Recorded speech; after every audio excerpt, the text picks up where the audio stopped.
Belilah perusahaan yang memperkaya semua pemegang sahamnya dengan adil.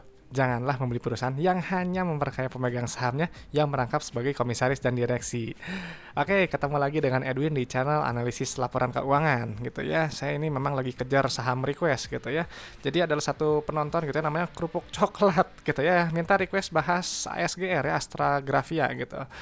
Oke, terus juga ini viewer bilang katanya udah sering nonton berkali-kali gitu ya video di channel analisis laporan tapi masih belum ngerti gitu. Oke, nggak apa-apa. Ini video berarti saya buat saya buat spesial untuk Anda gitu ya. Supaya saya akan bikin video ini sedikit lebih detail gitu ya, dan sedikit lebih pelan supaya lebih mudah dimengerti. Oke, jadi untuk Astra Grafia menarik atau enggak ya nanti kita lihat bareng-bareng ya. Oke, jadi untuk disclaimer dulu ya. Jadi video ini disusun oleh saya sendiri, Edwin, dengan tujuan berbagi analisis gitu ya, sharing dari sudut pandang pribadi saya gitu. Jadi isi video ini sifatnya hanya edukasi dan informasi umum, bukan rekomendasi investasi ya. Jadi ya untuk belajar aja gitu ya, dan nggak dimaksudkan untuk ajakan membeli, menjual atau hold saham yang dibahas ya, ASGR. Jadi setiap keputusan investasi adalah tanggung jawab masing-masing individu ya. Do your own research. Apa yang saya anggap baik belum tentu buat teman-teman baik. Sebaliknya juga kalau kata teman-teman bagus ya mungkin buat saya juga nggak bagus gitu. Jadi kembali ya, sifatnya subjektif gitu. Oke, jadi untuk menilai gitu ya suatu perusahaan gitu, kalau saya itu terutama saham di bursa efek ya, saya itu perlu 3 kriteria utama gitu. Jadi 3 kriteria utama ini harus terpenuhi dulu, baru saya bisa buy gitu ya, pencet beli gitu. Nah, yang pertama apa gitu? Yang pertama itu adalah perusahaan yang bagikan dividen gitu. Jadi perusahaan yang bagikan dividen itu adalah perusahaan yang sudah memang terbukti profit, terbukti untung dari bisnisnya gitu ya. Kenapa gitu terbukti untung? Karena karena keuntungan dari bisnisnya itu disisihkan oleh perusahaan dan dibayarkan kepada kita, dibagikan kepada kita pemegang sahamnya. Itu nanti akan masuk ke rekening kita dan kita bisa belanjain ya, bisa dipakai ya terserah gitu, mau beli makan, mau beli beras, pokoknya bisa kita nikmati gitu. Memang terbukti untung dari bisnisnya gitu. Ibarat kalau kita punya bisnis gitu ya, untung, nah itu kayak gitu ya. Untung real gitu. Dan pastinya perusahaan yang bagi dividen juga itu bukan perusahaan yang hanya untung di atas kertas aja. Tadi kan udah dibilang gitu. Jadi ya nyata gitu ya. Dan yang penting perusahaan yang bagi dividen itu adalah perusahaan yang pro kepada kita pemegang sahamnya. Gitu. Jadi kalau ada perusahaan yang nggak bagi dividen ya hati-hati gitu. Kenapa nggak bagi dividen gitu? Apakah ada sesuatu gitu, bisa jadi bisnisnya mungkin lagi nggak sehat gitu, atau hanya memperkaya sebagian pemegang saham yang menjabat sebagai petinggi perusahaan gitu ya, gitu sebagai komisaris dan direksi, bisa jadi gitu karena kita nggak pernah tahu ya gitu. Karena kalau mereka ini mereka udah digaji besar gitu, udah enak, jadi mau harga sahamnya ambruk gitu ya, mau mengelola perusahaannya kurang maksimal, udah nggak peduli karena udah dapat gaji gitu. Kalau kita dapatnya dari mana ya, dari dividen dan juga dari capital gain gitu ya. Jadi kita harus lebih ekstra hati-hati gitu. Pastinya perusahaan yang bagi dividen itu juga adalah perusahaan yang punya kondisi bisnisnya yang sehat. Jadi kalau kondisi bisnis yang nggak sehat nih ya, misal utangnya terlalu besar, kan bayar beban bunga banyak, gitu. Terus arus kasnya seret gitu ya. Terus apalagi rugi terus gitu, nggak akan mikirin bagi dividen, pasti mikirin survivability-nya dulu, survivalnya dulu gitu ya, bertahan dulu nih perusahaan gitu, jangan sampai pilot, jangan sampai bangkrut gitu. Nah ya pastinya kalau teman-teman gitu ya udah nemu nih perusahaan yang kondisi bisnisnya sehat gitu ya, bisa bagi dividen gitu, harus hati-hati juga loh. Kenapa harus hati-hati gitu ya? Jangan sampai teman-teman belinya itu di harga yang super premium, di pucuk, di atas gitu, jangan gitu ya, karena rawan koreksi gitu ya. Kan kita nggak pernah tahu juga kalau harganya untung, kalau harganya masih terus naik, kalau misalnya ada koreksi dulu gimana gitu ya. Jadi harus hati-hati gitu. Jadi kalau saya biasanya akan membeli ketika di bawah nilai wajar gitu, pada saat under value gitu, penilaiannya itu menurut saya gitu ya. Jadi sebelum investasi gitu ya teman-teman, sebelum beli saham ya gunakanlah akal sehat Anda lah ya gitu ya. Jadi jangan FOMO, jangan ikut-ikutan teman, jangan mudah percaya analis, jangan mudah percaya berita, jangan mudah percaya rumor, jangan mudah juga percaya sama saya gitu ya, karena di sini saya juga hanya sharing aja gitu ya. Jadi jangan termakan sama penjelasan saya. Jadi teman-teman harus bisa analisis sendiri gitu ya, bikin conviction sendiri.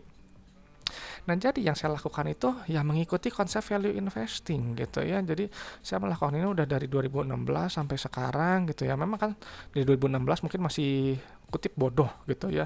Lama-kelamaan ya jadi menyusun caranya yang sekarang ini yang saya sharingkan gitu, nggak ada yang spesial kok gitu ya. Saya nggak buka kelas, nggak ada apa ya grup-grup, emang nggak ada gitu ya. Saya ngelakukan ini hanya hobi aja, seneng gitu ya. Ternyata apa berbagi itu bisa mengisi kekosongan yang ada di dalam diri saya gitu. Ternyata ini yang saya cari gitu ya. Jadi saya sharing aja gitu ya. Nggak ada yang ditutup-tutupi gitu ya gitu. Nah, jadi saya beli ketika harga saham ini di bawah nilai intrinsik gitu ya. PBV-nya sama dengan 1. Jadi kalau misalnya PBV-nya 0,9, 0,8, 0,7, pokoknya di bawah 1, saya mulai cicil beli. Nah, ini perlu waktu gitu ya, agak lama memang gitu ya, perlu nunggu. Jadi ketika udah balik nih harganya ke PBV 1, saya jual gitu ya, saya take profit gitu, udah selesai. Atau hold kalau memang perusahaannya memang bagus. Gitu, jadi fleksibel gitu ya, nggak saklek sekali gitu ya, lihat-lihat sikon aja gitu gimana mood gitu ya. Jadi kalau lihat di tabel nih, belinya di 0,9, berarti profit cuma 11%. Beli 0,8, profit 25% gitu ya. 0,65 profit segini-segini aja gitu ya. Jadi metode saya ini memang ada yang bilang juga aneh memang gitu ya, si Pak Edwin ini dia nggak cari yang multi bagger gitu ya, nggak cari yang hidden gem gitu ya. Saya memang biasa melakukannya seperti ini gitu ya gitu. Mungkin yang yang bilang seperti itu ya mungkin ya kembali lagi ada caranya masing-masing gitu. Nah, jadi prinsipnya gimana gitu ya, prinsip umumnya ya harus sabar ya, harus orientasinya jangka panjang, nggak bisa hitungan hari, minggu, atau mungkin sebulan 2 bulan, nggak bisa gitu ya. Kecuali kita beruntung sekali kita beli harganya pas langsung naik gitu ya di momen tersebut, itu enak gitu ya. Cuman kebanyakan kalau dari pengalaman saya itu 1 sampai 3 tahun holding periodnya gitu baru bisa panen gitu. Lama, bosan, iya sama kok gitu ya. Dan yang pasti fokusnya harus sama value gitu ya. Pakai saya nih pakai PBV ya, ini kan berubahnya tiap 3 bulan sekali ya dari laporan keuangan gitu. Jadi kalau misalnya dari laporan keuangan ya kita update nih book value berapa, baru nanti tentuin price ya, mau masuknya di entry-nya di berapa, mau di 0, berapa sekian, terserah gitu, tergantung saya gitu. Price ini dia memang berubah setiap hari gitu ya, berubah setiap detik saat jam perdagangan gitu. Jadi kalau teman-teman nih biasanya fokusnya jadi 2 gitu ya, mau fokus di price gitu ya jangka pendek, atau mau fokusnya di value gitu ya jangka panjang. Value ini bebas teman-teman, nggak pakai PBV juga nggak masalah, mau pakai enterprise value, mau pakai net asset value, mau pakai DCF, mau pakai DDM, mau pakai EBITDA, mau pakai price to sales, mau pakai apalah itu banyak gitu. Itu nggak masalah gitu ya, karena ini sifatnya umum gitu ya. Yang penting teman-teman fokusnya ke value dulu gitu ya, baru ke price gitu. Kenapa harus kayak gini?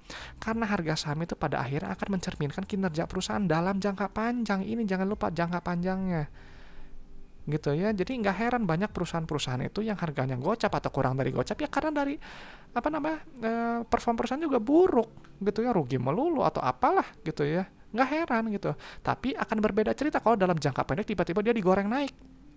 Itu nggak ada hubungan gitu, atau ada sentimen atau ada rumor tuh tiba-tiba harga digoreng naik. Nah, itu beda cerita gitu. Kalau saya nggak cari yang seperti itu gitu ya, pun misal digoreng naik pun gitu ya oleh market maker, kalau memang perusahaannya buruk dan nanti juga akan turun lagi kok gitu ya, lihat aja gitu. Ini fakta kok, banyak gitu ya yang seperti itu, sebagian besar seperti itu. Nah, jadi kalau saya pakai apa analisisnya? Kalau saya hanya pakai sedikit dari fundamental, yaitu analisis laporan keuangannya aja. Ini fokus utamanya gitu ya. Ini saya tandain dulu deh. Nah, ini aja gitu ya. Jadi sedikit rasio sama valuasi saham, tadi pakai PBV udah gitu. Saya jarang lihat yang kayak gini gitu, lihat yang lainnya. Kenapa jarang lihat? Ya kurang ngerti juga gitu ya. Ya memang bisa belajar sih, cuman saya memang fokusnya di laporan keuangannya aja gitu. Buat saya sih cukup buat saya gitu. Tapi kalau teman-teman mau belajar gitu ya sama yang lain, itu lebih bagus gitu ya. Karena kan semakin kita lebih lengkap gitu ya, lebih memahami, maka penilaiannya bisa lebih mendalam gitu, lebih komprehensif gitu dibandingkan misalnya cuma laporan keuangannya aja seperti saya gitu. Nah, jadi kalau misal di laporan keuangan ya saya pahami 3 ini ya, neracanya, laba ruginya, arus kasnya gitu. 3 ini gitu ya, nggak dihafal tapi dimengerti gitu. Karena kalau kita mengerti gitu ya, nanti sih laporan keuangan itu nanti akan bercerita tentang kondisi perusahaannya. Nih perusahaan lagi sehat nggak, lagi bagus nggak, lagi sakit nggak, arus kasnya syarat nggak, dari sini semuanya gitu. Nanti kalau memang perusahaan bagus gitu ya, dia ada 7 ciri perusahaan sehat gitu ya. Apa aja ini versi Edwin, versi saya gitu ya. Bisnisnya sehat ya, uang kasnya nyata tadi ya, likuiditasnya cukup, keberlangsungan operasinya baik gitu ya, bisa bayar dividen ya, nggak bergantung utang terlalu besar gitu, nggak tergerus bunga gitu, pusing mikirin utang ya. Perusahaan bisa bertumbuh, bisa berekspansi jangka panjang, menjaga kepercayaan kita, investornya dan juga pemberi pinjaman atau kreditornya gitu ya. Ya kan masa pinjaman nggak dibayar gitu ya. Nah, pastinya kita investor itu nanti akan diuntungkan, akan kaya gitu ya, sangat diuntungkan lewat valuasi sahamnya yang cenderung naik kalau perusahaannya bagus gitu, dan juga harga sahamnya akan cenderung stabil gitu ya. Kalau memang ada sentimen jangka pendek yang menyebabkan harga sahamnya turun dalam gitu, kalau dia bagus nanti dia akan naik lagi gitu ya, atau melambung lebih tinggi selama kita beli di harganya itu yang nggak terlalu tinggi gitu. Makanya penting sekali belinya itu di harga bawah gitu ya.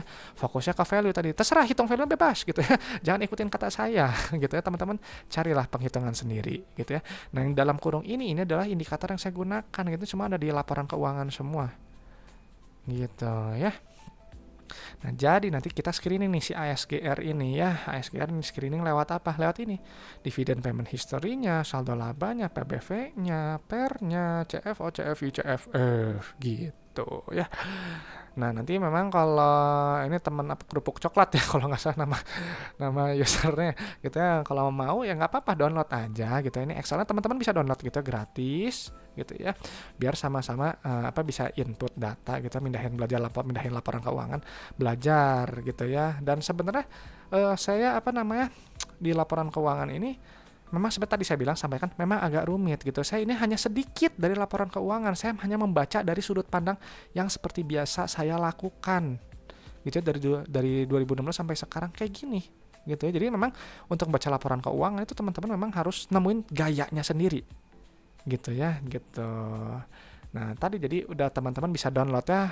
Excel ini ada di deskripsi, passwordnya ALK Edwin gitu. Oke ya, sebelum kita analis bentar, saya pengen minum dulu, haus.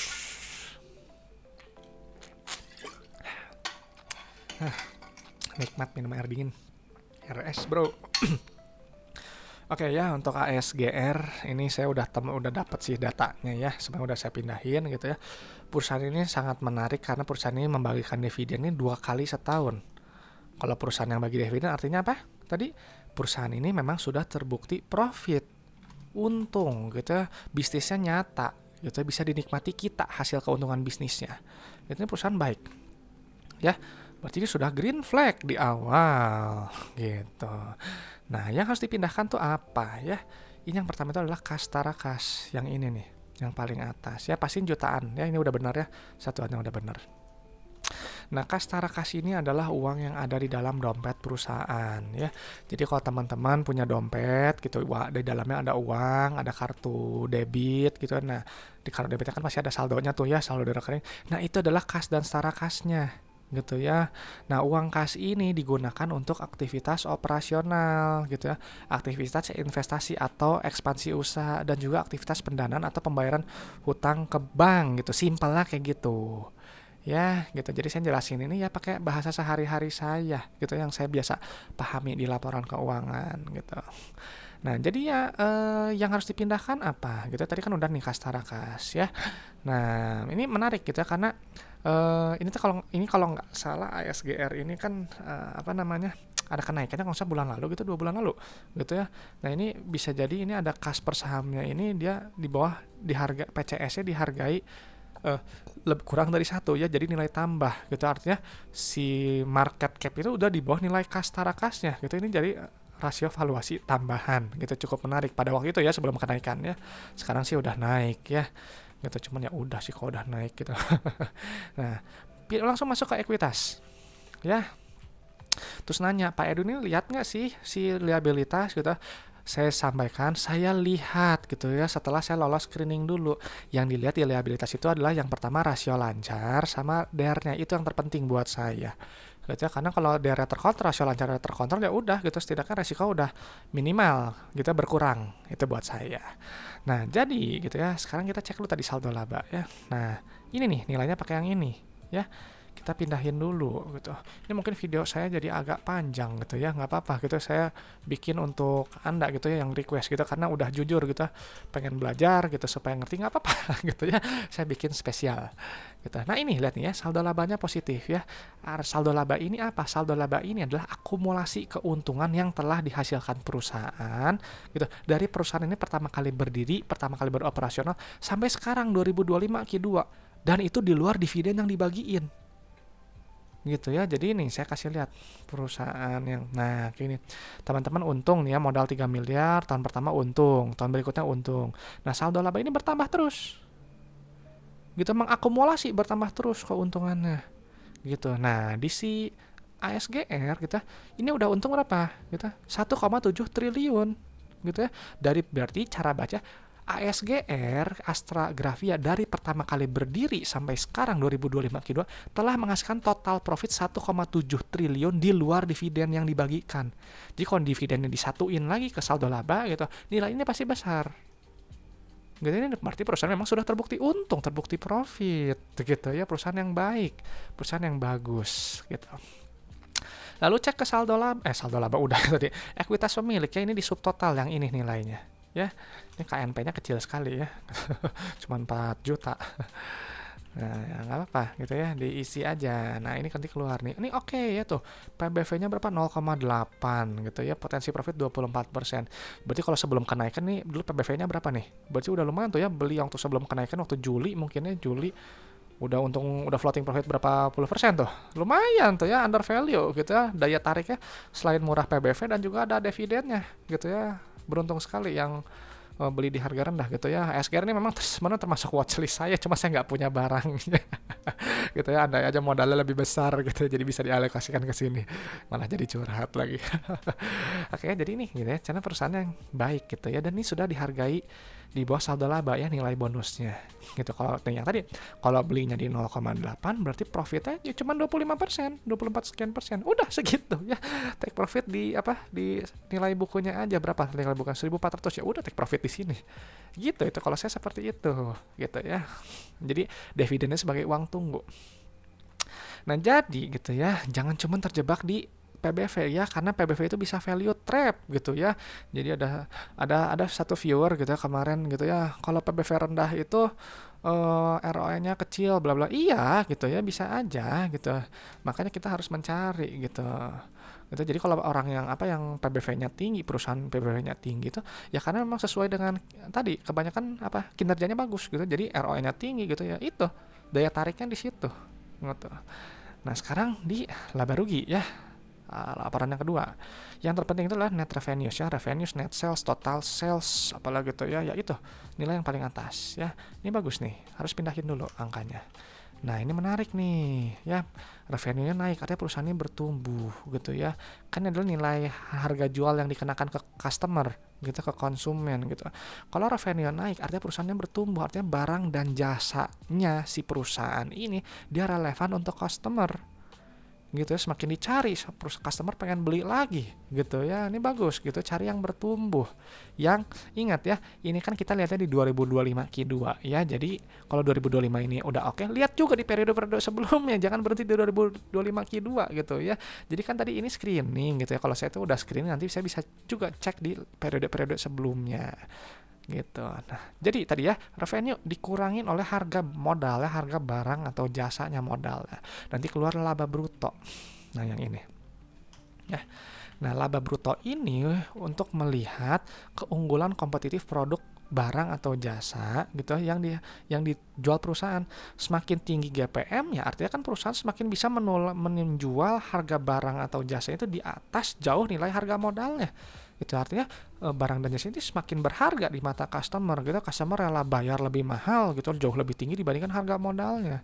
Dan pastinya GPM itu kalau misalnya udah tinggi gitu ya, semakin besar GPM semakin besar ruang untuk laba bersihnya, karena kan tadi laba bruto ini dikurangi beban penjualan, beban umum, biaya bunga gitu ya, beban pajak gitu. Nanti akan muncul inti dari laba rugi gitu ya, perusahaan ini untung atau enggak, laba bersihnya ini nih nilainya yang ini gitu ya. Jadi biasanya di berita-berita itu fokusnya bisa ke laba bersih utama laba bersih ya, itu memang daya tariknya gitu ya, perusahaan untung besar gitu. Nah ini lihat tuh profitnya naik 100% gitu ya, mungkin itu jadi daya tarik kita, salah satu penyebab mungkin si ISGR ini naik ya waktu tadi itu saya lupa ya, Juli atau Agustus nggak tahu ya, coba aja nanti teman-teman cek sendiri.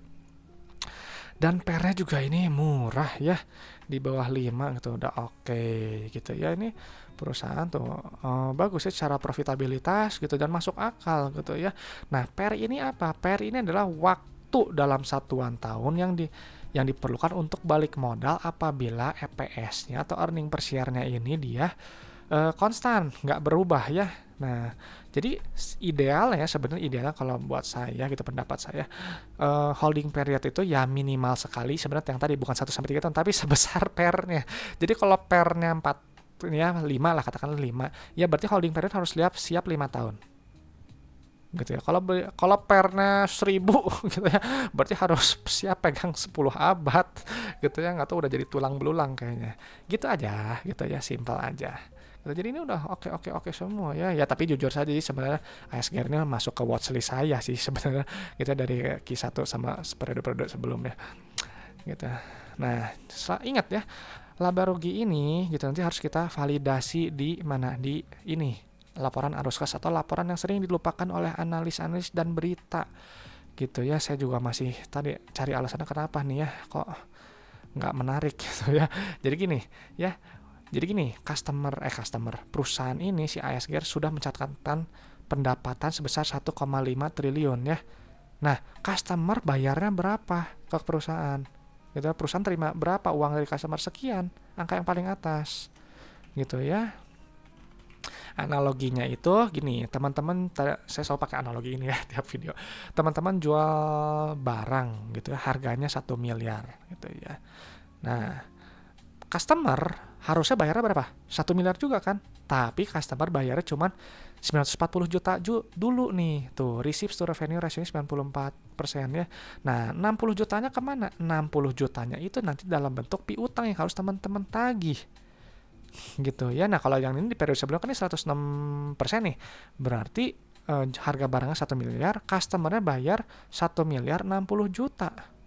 Itu ada uang lebih. Uang lebihnya bisa jadi piutang-piutang yang belum tertagih sebelumnya. Gitu. Jadi penerimaan kas ini untuk melihat apakah perusahaan itu bisa nggak menagih piutang-piutang yang belum tertagih, yang bagus gitu ya. Kalau piutang nggak ditagih, nanti lama-lama piutangnya kan nggak tertagih, susah gitu ya. Nagih orang itu kan susahnya, nagih utangnya udah banyak cerita-cerita di media sosial gitu ya. Jadi jangan gitu ya, cari yang receipts to revenue rasionya kalau bisa di atas 90-95% buat saya. Gitu, mendekati 100% itu bagus ya gitu. Nah, jadi udah nih ya perusahaan ini gitu. Jadi kita bikin ceritanya nih ya. Perusahaan sudah mencatatkan pendapatan 1,5 T, itu 1.500.000. Customer bayar 1,4 juta. Nah, uang 1,4 juta ini digunakan untuk bayar supplier, bayar gaji karyawan, bayar beban bunga, bayar pajak. Gitu, nanti keluar nilainya yang ini. Net CFO namanya. Nah, ini perusahaan ini wajib positif gitu ya. Tiap perusahaan itu wajib net CFO-nya positif gitu, karena kalau dia positif ada perusahaan ini memang menghasilkan uang tunai dari bisnisnya. Jangan sampai gitu ya kalau CFO-nya ini negatif, artinya uang kas yang diterima itu habis untuk operasional. Teman-teman punya bisnis uangnya habis untuk operasional, nggak dapat apa-apa. Kalau nggak dapat apa-apa mau ngapain? Cuman 2, pinjam ke bank gitu atau suntik modal. Bagus nggak kira-kira perusahaan yang suntik modal terus atau pinjam ke bank terus? Nggak bagus, buat saya sih nggak bagus gitu ya. Harus bisa dong dia membiayai dari hasil keuntungannya sendiri gitu. Nah tadi udah sisa nih 10.000 ya. Ini digunakan untuk apa tuh? Ekspansi tuh, pembelian aset tetap ya gitu. Jadi semakin dia besar negatif itu semakin bagus, ada perusahaan berekspansi. Gitu, ini perusahaan bagus tuh, dia berekspansi gitu ya, sisa 10.000, ekspansi cuma 3.000 gitu, nggak masalah, masih berekspansi gitu ya, bagus gitu. Dan juga perusahaan itu dia ngapain? Bayar dividen, bayar sewa, bayar biaya keuangan. Dan ini menarik ya, ini dia nggak ada beban bunga kayaknya ya. Maksudnya nggak ada, biasanya kadang kalau di pendanaan itu ada pembayaran utang bank jangka pendek atau pembayaran apalah pokoknya utang. Nah ini berarti kita cek dulu ya, ini kan tuh di liabilitas tuh utang usaha ya, nggak ada utang bank. Bener kan nggak ada utang bank? Nah ini nggak ada utang bank. Ya udah, gitu ya. Gitu ini bagus berarti ya, lihat tuh. Ya, ini juga nilai negatifnya besar itu kenapa gitu ya? Karena dia tadi ada bayar dividen gitu ya. Jadi mana? Nah ini dividen. Jadi kalau nggak bayar dividen, ya ini masih negatifnya kecil gitu ya, bagus gitu ya. Cuman ada penurunan kas karena bayar dividen. Yang bagus itu polanya seperti periode sebelumnya, yang sempurna ya, plus min gitu, dan ada kenaikan kas tara kas gitu, ini yang bagus. Cuman kalau yang ini ya bisa dimaklumi karena bayar dividen juga. Cuman nggak apa-apa, ini masih bagus tuh, lolos screening saya gitu ya, masih tetap watchlist saya ternyata ya untuk berdasarkan periode 2025 Q2 gitu. Dan tadi ya ada yang nanya, Pak Edwin kalau udah lolos screening biasanya Pak Edwin lihat apa? Tadi lihat DAR-nya ya, ini DAR-nya berapa? DAR-nya 900.000 ya, ininya 1,9 ya, 2 kali berarti ini DAR-nya cuma 0,4 ya, berarti 0,4 sekian di bawah 0,5, berarti ini perusahaan untuk jangka panjang ya low risk gitu ya, nggak punya utang. Bagus sekali gitu buat saya gitu ya. Dan juga lihat juga rasio lancarnya untuk apa, holding period kurang dari setahun, ini 2,4. Aset lancarnya berapa? 800. Ya udah, ini hampir 3 kalinya. Jadi ini berarti perusahaan bagus gitu ya. Buat saya sih aman gitu untuk jangka pendek, jangka panjang gitu. Cuman ya tadi gitu, holding period saya pasti lama gitu. Jadi ada yang tanya gitu ya, apa namanya, holding period berapa lama? Ya tadi minimal 1-3 tahun untuk memanen gitu ya. Ya kayak sebelumnya, mungkin kalau saya belinya tadi di Juli atau sebelumnya udah panen, sekarang udah floating profit dengan kondisi perusahaan yang menurut laporan keuangan 2025 Q1-nya bagus. Q1 ya, ini kan Q2 gitu. Jadi ini perusahaan gimana? ASGR ini perusahaan buat saya sangat baik gitu. Ini perusahaan watchlist saya, tapi jangan ikut-ikutan saya. Teman-teman harus analisis sendiri gitu. Saya bilang watchlist, belum tentu juga saya beli toh. Ya nih, karena pas tahun 2 kali bagi dividen gitu, perusahaan memang terbukti untung gitu, bisnisnya nyata, saldo labanya positif. Dan juga ingat nih, ada tadi yang ketinggalan ya, ada rasio saldo laba terhadap modal awal gitu. Artinya ini nilai 8,94, artinya perusahaannya sudah menghasilkan total profit hampir 9 kali modal gitu. Jadi teman-teman modal 1 miliar gitu, profitnya hampir 9 miliar di luar dividen. Ini bagus sekali, sudah memang terbukti profit, terbukti untung gitu. Ini harusnya saya jelasin di apa tadi, di ini, di ekuitas ya, cuman lupa tadi ya. Gitu ya, gitu. Karena saya fokusnya sama ini ya, viewer yang pengen minta dijelasin ini, cuman malah jadi kelupaan. Oke, ya udah gitu. Jadi memang sudah terbukti untung ya. Profit itu 9 kali modal, hampir 9 kali modal. PBV juga murah buat saya ya. Potensi profit ya 25% ya kalau belinya di sekarang gitu. Nah terus secara profitabilitas gitu, ini bertumbuh, laba lagi naik gitu, lagi oke, PR-nya murah. Di bawah 5 ya, saya cari di bawah 15, kalau bisa di bawah 10 ya, ini bagus. Secara operasional cash juga ini bagus sekali ya, baik sekali gitu. Ini bagus, ini sehat gitu, meskipun kurang sempurna di sini, cuman kan tadi udah ya kompensasinya karena bagi dividen. Jadi perusahaan ini baik gitu secara profitabilitas, baik secara arus kas, dan juga cukup murah untuk secara PBV-nya, dan juga menarik karena dividen gitu ya. Jadi ini masuk watchlist saya lagi gitu ya. Cuma kembali teman-teman, ini disclaimer-nya on gitu ya, nggak ada ajakan beli jual hold gitu ya. Jadi untuk teman-teman jangan percaya sama saya, analisis sendiri aja gitu ya, gitu ya. Jadi harus percaya diri gitu ya, jangan percaya saya. Ingat itu. Oke, jadi itu aja mungkin pendapat saya untuk ASGR gitu ya. Kalau teman-teman punya request saham, boleh request aja ya, tulis aja di kolom komentar gitu, nanti saya sesuaikan slotnya gitu. Cuma memang untuk saham request itu biasanya terbitnya siang ya gitu ya, karena kalau yang terbitnya tengah malam itu bisa saham yang memang pilihan saya gitu, memang saya mau bahas aja gitu. Nah terus apa namanya, kalau memang teman-teman punya pertanyaan seputar investasi saham juga boleh sampaikan gitu, nanti saya bales gitu, saya reply gitu ya, karena sebelumnya juga ada yang request gitu ya, apa masalah sekuritas gitu ya. Jadi saya bantu gitu ya, kasih pendapat saya gitu ya. Mudah-mudahan untuk kemarin siapa itu yang nanya tentang sekuritas gitu ya, mudah-mudahan udah dapat apa solusinya gitu ya. Dan yang terakhir gitu ya, ya kembali gitu ya, semoga video ini gitu ya, sesi dari yang saya sampaikan gitu ya, ini bermanfaat untuk teman-teman ya, dan juga bisa memperkaya pandangan teman-teman dalam menilai suatu perusahaan gitu. Dan pastinya nih ya, kan ini buat teman-teman masih punya apa, menarik kan nih si ASGR ya, kasih pendapat teman-teman gitu ya. Kalau menarik kasih pendapat, nggak menarik kasih pendapat juga gitu ya, supaya tadi ya kita bangun gitu ya kolom komentar itu dengan baik gitu ya. Jadi semua sama-sama belajar gitu, sama-sama bermanfaat gitu. Saya belajar dari teman-teman, itu juga saya senang gitu ya. Oke teman-teman, itu aja saya rasa ya untuk sesi ASGR. Oh, lumayan lama tuh ya, setengah jam gitu. Oke lah teman-teman, saya akhiri saja gitu untuk sesi ASGR. Semoga bermanfaat. Saya Edwin dari channel Analisis Laporan Keuangan. Sampai jumpa di video-video berikutnya.